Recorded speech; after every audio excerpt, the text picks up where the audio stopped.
Merci, Monsieur le Président, et merci d'avoir permis tout à l'heure une expression publique de la part de tous les groupes parlementaires. Merci, Monsieur le Ministre, d'avoir également permis que l'on puisse évoquer quelques secondes la situation en Ukraine, cette guerre sur le sol européen. Et moi, je pense qu'en tant qu'Européen convaincu, l'Europe saura montrer sa force, sa capacité de conviction et montrera que cette construction européenne, eh bien, c'est le meilleur rempart pour la démocratie. Et je voudrais remercier Frédéric Petit, notre collègue, s'est exprimé au nom du groupe, qui, avec des mots chargés d'émotion, mais avec sa merveilleuse connaissance de ce territoire, qui nous a apporté un éclairage. Monsieur le ministre, Mesdames les présidentes, chère Yael, chère Fadila, mes chers collègues, c'est un moment important aujourd'hui. Comme nous avons vécu dans ce même hémicycle depuis 2 années avec cette pandémie, 5e pandémie la plus mortelle que nous ayons vécue depuis tant d'années. Ce rendez-vous n'est pas anecdotique, je le dis à Philippe Gosselin, puisque le groupe parlementaire pour lequel je m'exprime ce matin avait été celui qui avait porté cet amendement, Monsieur le Ministre, pour que le 15 février, on puisse avoir ce débat. Certains émettaient des doutes. Je vois que les doutes sont levés et que ce débat démocratique, il a bien lieu. Certains nous disaient même qu'on allait enjamber les présidentielles et qu'on parlerait de tout ça au mois de juin. Et je leur répondais, mais non, attendez, il y a quand même les présidentielles et un nouveau président, une nouvelle présidente pourra à tout moment, s'il le veut, faire en sorte qu'un débat démocratique puisse avoir lieu. Vous voyez, il a lieu ce matin. Parole donnée, parole tenue, moi je tiens à le souligner. Alors nous y voilà aujourd'hui dans un contexte plus serein. Il faut savoir où nous étions il y a 6 semaines, avec 400 000 cas par jour. Quand nous en avons 80 000, et Monsieur le Ministre, vous employez l'autre jour sur une chaîne de télévision, la vague est en train de retomber, oui. Ce recul est net, et disons-le, c'est un recul heureux, parce que j'ai une pensée pour les quasiment 150 000 morts de cette pandémie. J'ai une pensée pour tous ces personnels soignants. Il n'y a pas eu une voix qui ait dit le contraire sur tous les bancs où nous sommes ce matin. J'ai une pensée pour tous ceux qui ont perdu la vie, pour ceux qui, avec un Covid long, n'auront pas la vie d'avant. Alors, mes chers collègues, est-ce que le Parlement a été associé ou pas à ces décisions ? Il y a eu des mots un peu violents qui ont été employés, le mot dictature. Alors, je me suis intéressé un peu à ce qui s'est passé dans cette vie parlementaire et les présidentes qui ont été extrêmement mobilisées le diraient encore mieux que moi. 12 projets de loi, des centaines d'heures de débat en commission, en séance, des dizaines de milliers d'amendements. Est-ce que l'état de droit a été préservé ? Ben oui, le Conseil constitutionnel, le Conseil d'État se sont prononcés.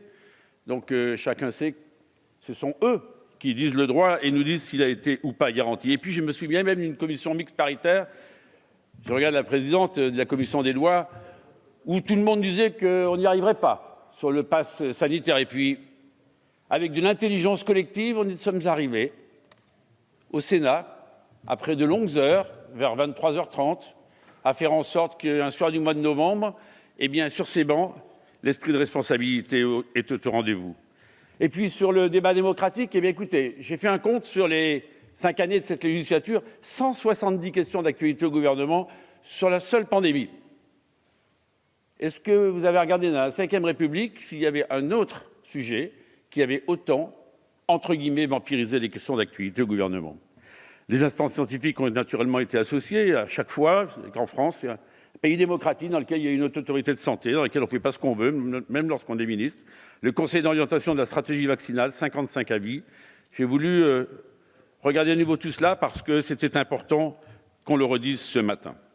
Les pics d'incidence des 4 premières vagues ont été largement dépassés, chacun en convient.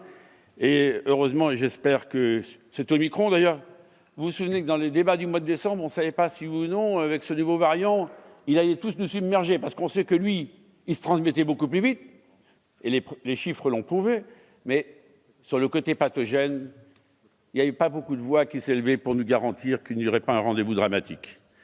Alors, est-ce que oui ou non, on a tout bien fait ou tout mal fait ? Je pense plutôt que les choses ont été vraiment bien prises en main. Évidemment, tout n'a pas été parfait. Qui pourrait dire le contraire ? De toute façon, dans de telles situations, c'est l'humilité qui doit nous guider. On apprend en marchant, et on apprend tous les jours des décisions. Et c'est vrai que quelques-unes n'ont pas toujours été comprises par nos concitoyens. Parce que lorsqu'on doit diminuer, restreindre des libertés individuelles, mais on les prend en conscience de savoir si oui ou non ce que nous prenons comme décision est en capacité ou pas à faire en sorte que cette pandémie, on puisse à un moment la juguler. Et je crois que dans ces moments-là, c'est normal qu'il y ait opposition, majorité, c'est normal qu'il y ait un débat démocratique. Mais il y a une chose qu'il ne faut pas franchir, c'est le jeu politicien, parce que ça, je pense que c'est un mauvais service qu'on rend d'ailleurs en l'ensemble de la représentation nationale. Donc chacun saura reconnaître le moment venu, dans quelques semaines, dans quelques mois, parce que tout ne s'arrête pas maintenant. Et d'abord, il faut sortir définitivement de cette pandémie. Il y aura des épidémiologistes, des scientifiques qui travailleront dans les prochains mois, dans les prochaines années. J'imagine que beaucoup d'ouvrages sortiront et on verra si oui ou non, eh bien, les bonnes décisions ont été prises au bon moment. Et j'ai la faiblesse de penser que nous avons fait les choses plutôt avec efficacité, avec courage, avec solidité, Monsieur le ministre, et vous êtes beaucoup engagé, puisque au moins pendant les 2 ans où vous avez été ministre, dès le premier jour, il n'y avait pas le choix de ne pas être dans la décision immédiate. Donc c'est une situation meilleure à laquelle nous sommes confrontés, qui nous permettra d'assouplir certains protocoles. Alors c'est vrai qu'il y a eu des ratés sur l'école début janvier, comme vous, lorsqu'on est impliqué dans la vie locale, est-ce qu'on reçoit des organisations qu'on doit appliquer le lendemain matin, c'est un peu compliqué. Mais là, on apprend aussi de ses erreurs. J'ai vu quand même que pour les vacances de février, les collectivités avaient été sensibilisées un peu en amont. Je fais partie de ceux qui, quand même très appliqués sur le terrain, ont essayé de faire en sorte que l'on puisse aplanir toutes ces difficultés. Cette perspective de mi-mars, alors là, je n'ai plus compris pourquoi tout d'un coup on nous disait « Ah, ça y est, les arguments électoraux ». Mais ça y est, le Conseil constitutionnel, cher à Philippe Gosselin, a déjà tout balayé, car il nous expliquait quoi qu'il arrive, on pourrait aller voter sans passe, avec passe, donc dans tous les cas. Donc ce n'est pas un prétexte qu'il faut utiliser.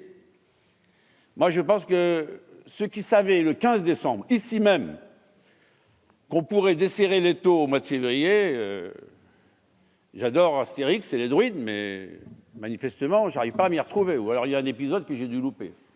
Et donc, une fois de plus, on apprend. Alors, le choix de la stratégie vaccinale.